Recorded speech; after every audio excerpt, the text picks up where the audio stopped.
Welcome to Ladies-in-Law, where real-world advice meets professional wisdom and empowerment in realms of law and business. Your hosts, Lisa Goucher, Dawn Smith, and Kellye Raymond, bring you innovative strategies, practical guidance, and inspirational stories. Join us as we inspire and support women to thrive in traditionally male-dominated fields. We're here to promote inclusivity and provide practical advice. Hi, Lisa here with Ladies-in-Law, and I have Dawn with me.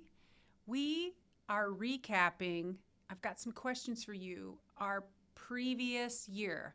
Believe it or not, we have been doing this for 1 year. April 30th was our first anniversary. And I have to say, for me personally, it has really done the gamut. You know, it's kind of like a love-hate relationship. At times. It's love for me, Lisa. Well, there were times where I was just like, I don't know what purpose this serves. And then you get to know the women and build the relationships and then still just connecting all those women to each other. Mm-hmm. So I just have some questions that we're going to answer. Okay. Because I thought that might be kind of a fun way to recap this. First of all, what have you learned this last year in reference to this podcast? I have learned that I am brilliant. Because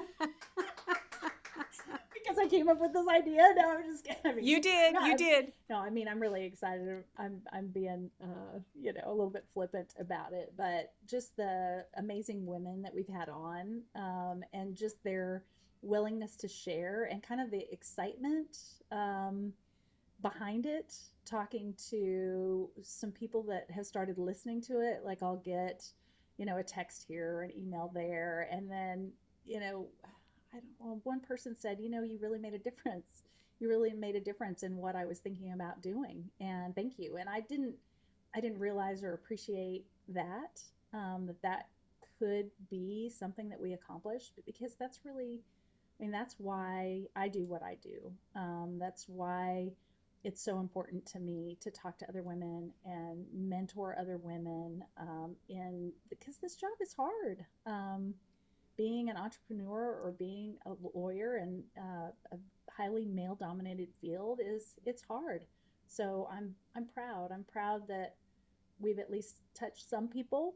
I hope that we continue to get to know so many great women. Like, I just feel like we have had such an opportunity to get to know the real scoop behind the success of some amazing women. And I have learned so much that I implement on a daily basis because of us being together. I've learned from you. I've learned from Kellye, and I love it. I love doing this. This is the fun part for me. Yeah, I would agree. I have learned a lot just from the connection component and just realizing what a small world it is. I mean, we each bring guests to the table, but then there would be connections between them that lent itself to us, and just seeing them flourish, mm-hmm. those relationships and everything flourish. So what surprised you most about doing the podcast? That I didn't realize scheduling was going to be so difficult. Oh, that's true. I think scheduling has been the hardest part. Once we all get together and we're set up and we're rolling, it's perfect. Exactly what I wanted. But, everybody is so busy that trying to cut out time for this mm-hmm.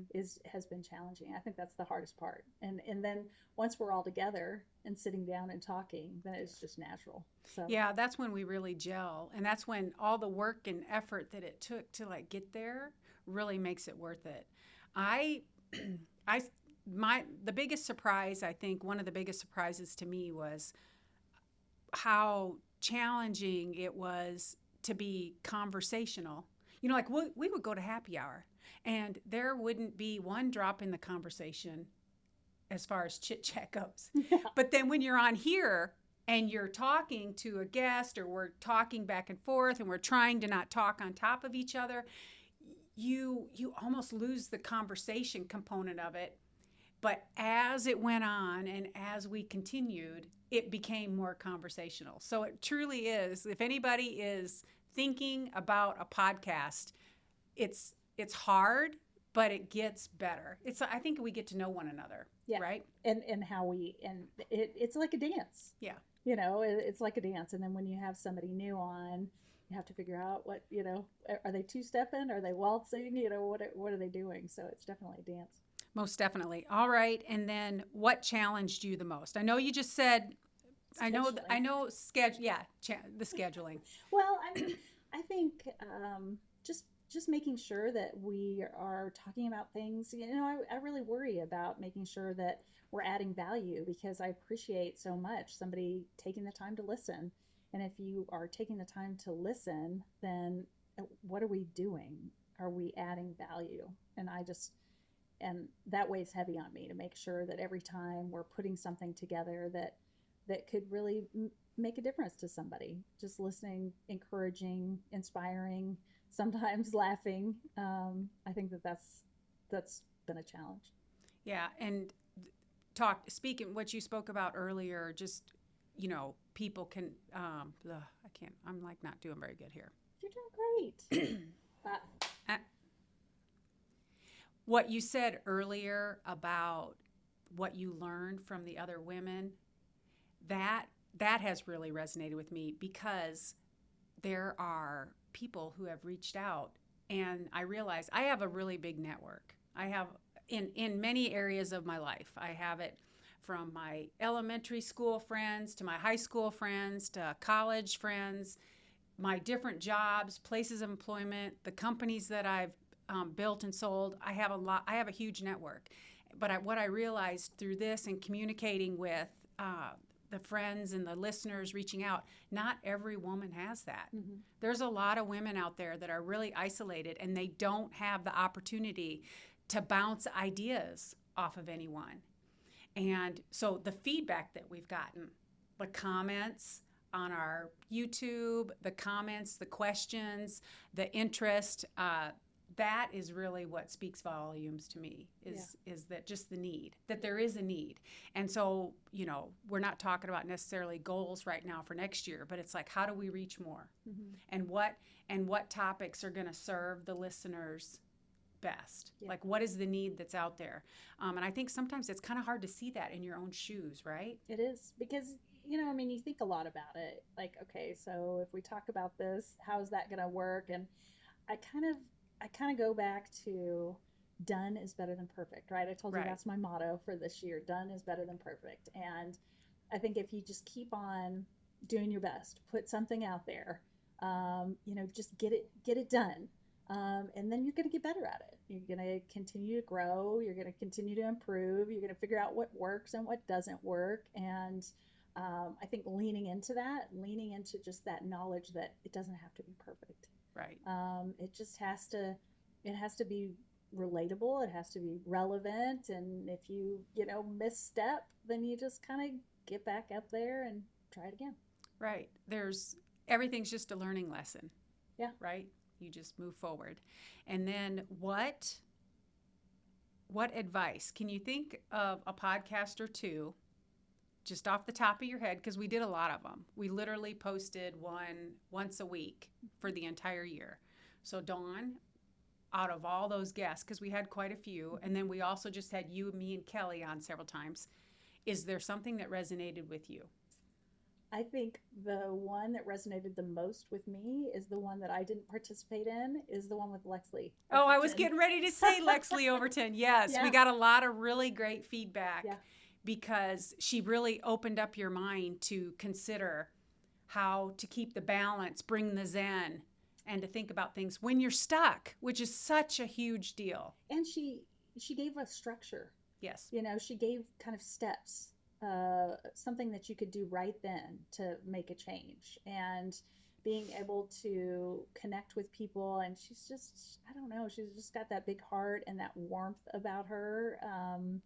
She really cares a lot about helping women, because she was in a place in her career where she thought she had chosen this thing that was going to be, her lifelong path, being a litigator. and realized that it wasn't. And then she took that and turned it into something that she was passionate about and that she could help other people with. And I admire her a lot. Well, and I feel like Lexley and almost every other guest that was on has actually put us in a niche. And the niche is you're part of a big corporation, you're part of a big firm, you're some sort of huge organization, and then you figure out that's not for you. Mm-hmm. And that you take that step, you take that step to be an entrepreneur, mm-hmm. which I guess just makes sense because that's what we've all done. But that kind of information is so valuable. And when we've had such amazing women on, and we just had a couple of guests today that are amazing and did that exact same thing, you just see it over and over again, and the improvement and the value that the balance and zen that comes into their lives is way different than the corporate big firm setting. I've been reading a book in a coaching program that I've been a part of called The Big Leap.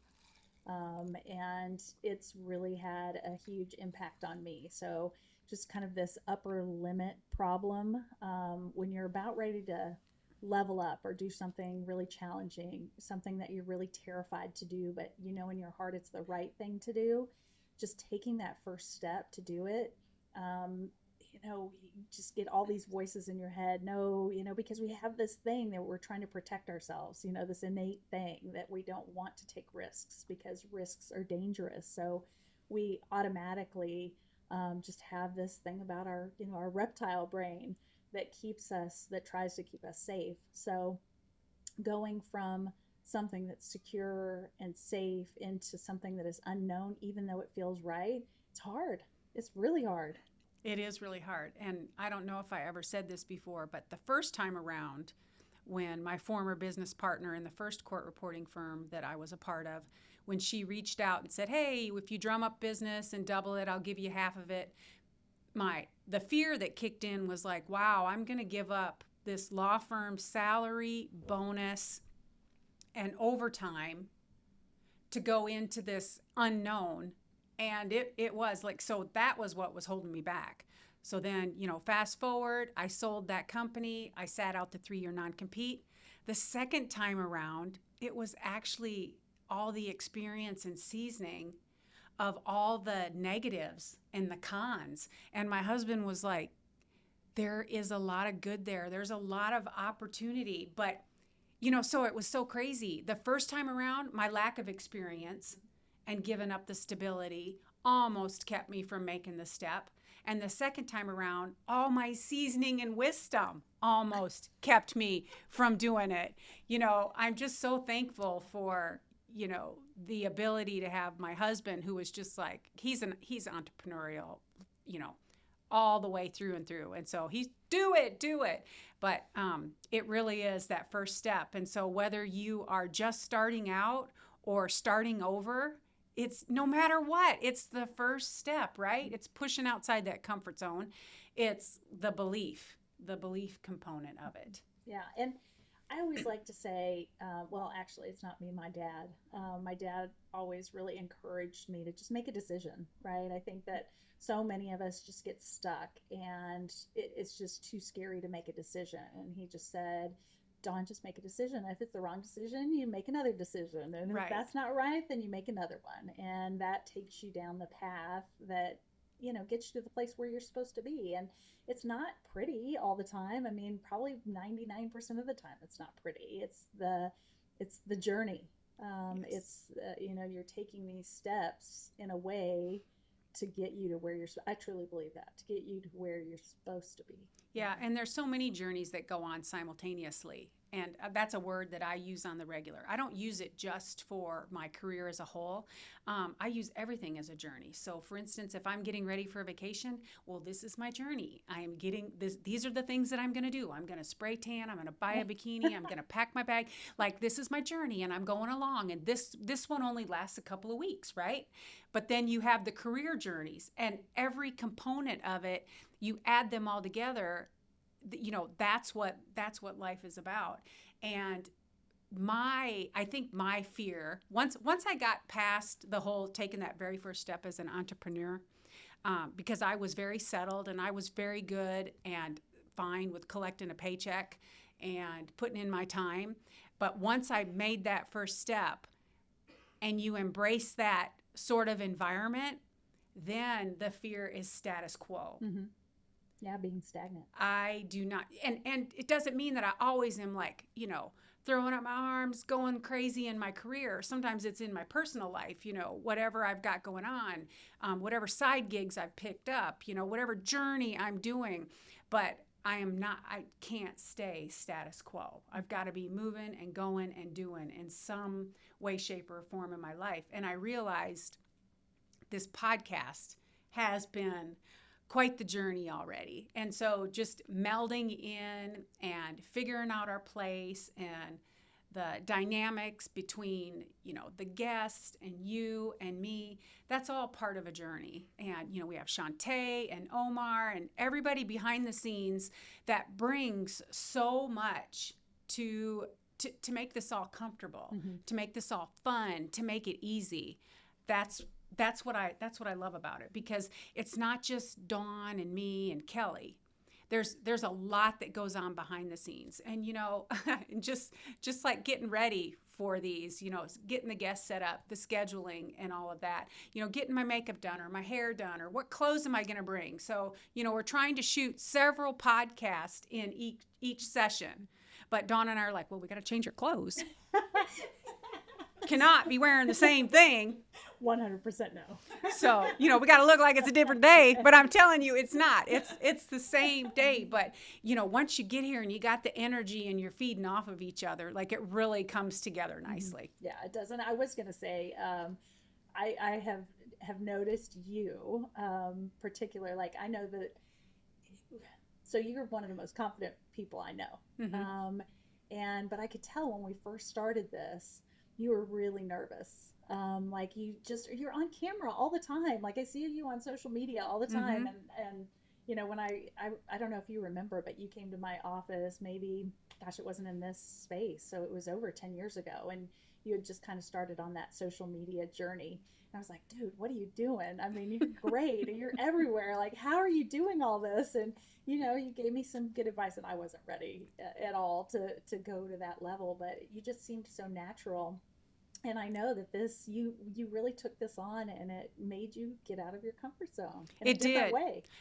My struggle in this setting was overthinking, talking on top of people, because I'm a very strong personality. I mean, I will just take over the whole conversation. I will boss people around. And, I want to be an even player, but also just not really relaxing. That was the other thing. And I'm like, who the hell am I talking to? Because these people out there, like, where are they and who, and I know that sounds crazy because I do a lot of videos talking, just me, to my social media, whether it's Instagram or Facebook. And I have absolutely no problem doing it there.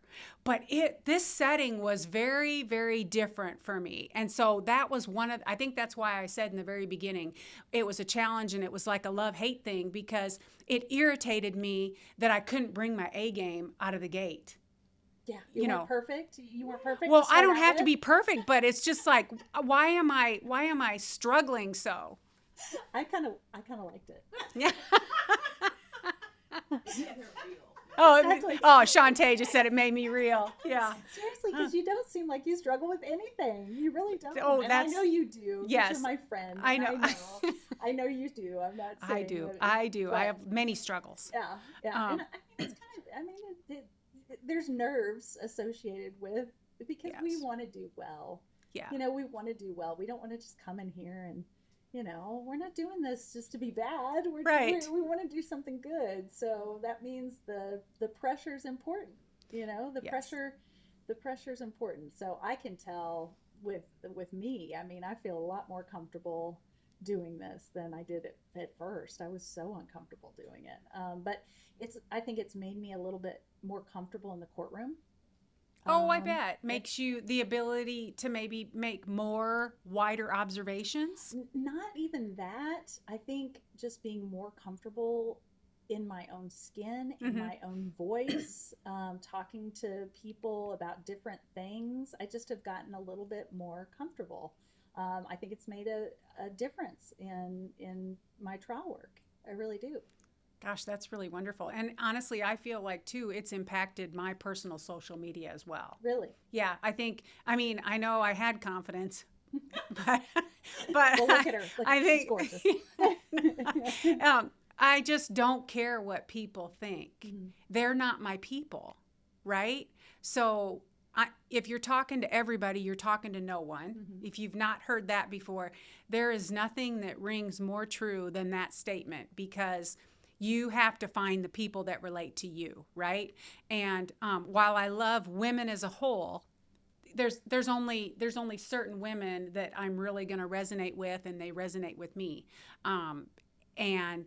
And so this has put me in a place, I think now, where I'm truly just like, I'm going to talk to the people that have a need, have a want. And if the other people are watching and are like, oh my gosh, you again? Well, that, just unfollow, or, just hide me for a while, because I'm not talking to you right now. You don't have a need. I'm looking for the need, right? Yeah. And so this podcast is kind of the same way. It's like, I just think this year we're going to get our groove on. Mm-hmm. So let's talk about what we're looking for, in which we haven't even spoke together about what we're thinking about for this next year. We haven't sat down and strategized, because like she said, calendaring and scheduling is a true challenge. Dawn is always traveling. And so you travel a little bit too. I do. Yeah, I do. but I'm more flexible. You are. I'm older than you. Yeah. Barely. I'm like, I got more flexibility. All right. Yeah. Kind of this year, I'm super excited that this is we made it. Yes, our 1-year anniversary. And looking at so many other podcasts. I love podcasts. Like I love podcasts. They take my time in the morning. They kind of transport me to another place in my brain when I'm just, in a funk or something. Just if I can find a good podcast, it'll just completely kind of open my mind to different possibilities. So, some people are doing this for years and years, so 1 year is not a lot, but it's an accomplishment, and we're going to celebrate it. That's right. So what's the future? What do you see in our future for this year? I want to have more guests. I think that making sure that we get people that are willing to just kind of be open and honest about their journey, some of the hard things, some of the good things. I think like Jody Neal came on and told us about some of the great things and some of the hard things that she's gone through. I think that women are so scared, and maybe men too, of telling some of the bad stuff. Right. Because it's not all rosy. It's not all rosy. And why do we feel like we have to be rosy all the time? Right. It's when I'm listening to something and somebody says, like, I went through this really hard thing and it took me to the next level. Like I just went to the Society of Women conference in New Orleans, and it was a great experience. One of the speakers was talking about all of her accomplishments and everything that she was doing and the great thing that she was doing. And she said she woke up one morning in bed and she couldn't get out of bed. She was just on the outside everything looked great, but she was just miserable. And she had to make a change. And I think it's saying those things that opens up the possibility to say, what, it's okay to have bad days. It's okay to, have a moment in time or a month to where you feel like you can't go forward. Right. And it's getting through those hard times, and maybe hearing that somebody else went through that hard time that helps you know that you're normal and real and you can do it. Right. No matter where you are, you can do it. Relatable, authentic, relatable, which the setting itself makes it kind of intimidating, especially if people haven't done a podcast before. Mm-hmm. But I think we've been really fortunate. All of our guests this last year have done really well that way. And so just more guests like that. Yeah. And then I would, just letting you know, Kellye is going to be making guest appearances here and there. Like, her life is so full and so busy, and we miss her on every time she's not here. I mean, she's so funny. She's so fun. Gosh, she's so funny, and so much good feedback and input from her. So she will be visiting as she's available, and we look forward to that. And we just look forward to just another year of sharing and value, and so appreciative of all of our listeners, and just a lot of gratitude and very thankful. Sounding gushy here, but it's really the feedback and the input and the likes and the comments. It matters. We see them and we take it all into account. Mm-hmm. And I guess I feel like something that came out of today that just will create another level of fun. I think we're going to do a shoe cam. Oh yes, we are doing a shoe cam. So not that now, there could be an issue with foot fetishes and stuff like that. That could be a problem. So we might need to. Well, no, if that well, actually, maybe we could, just we could spin off into an OnlyFans, and that's how we could generate some income and sponsors from our. Yeah. Sean, she's like, there we go. There, show me the money. Just kidding. I just want to have a little bit. I want to have more fun too. Yeah.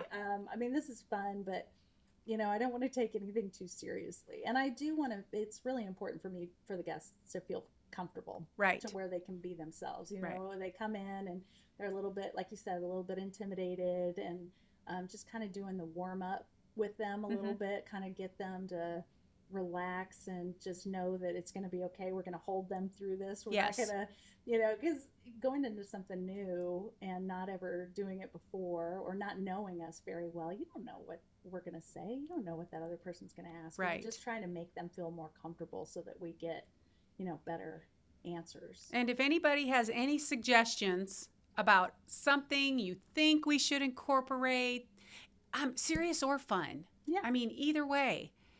I was thinking we could do a themed one where it's wigs and wine. I'm kidding, but I'm just saying. I like it. If anybody. Who wants to be a sponsor for the wigs and wine? Yeah, wigs and wine. Actually, that might be an easier thing to find a sponsor for, right? Exactly. All right. Well, now I'm just getting crazy, but thank you so much. If you have questions, comments, and you don't want to put your comments so they can be publicly read, email us at hello@ladiesinlaw.com. Thank you. Thanks, everybody. Thanks for listening to today's episode of Ladies in Law. We hope you're walking away inspired and ready to shake things up in law and business. Don't forget to hit subscribe and let us know what you think. Spread the word and share this podcast with your network. Follow us on socials for all the behind-the-scenes fun and sneak peeks of upcoming episodes. Until next time, keep rocking it, keep breaking the mold, and as always, keep aspiring to inspire.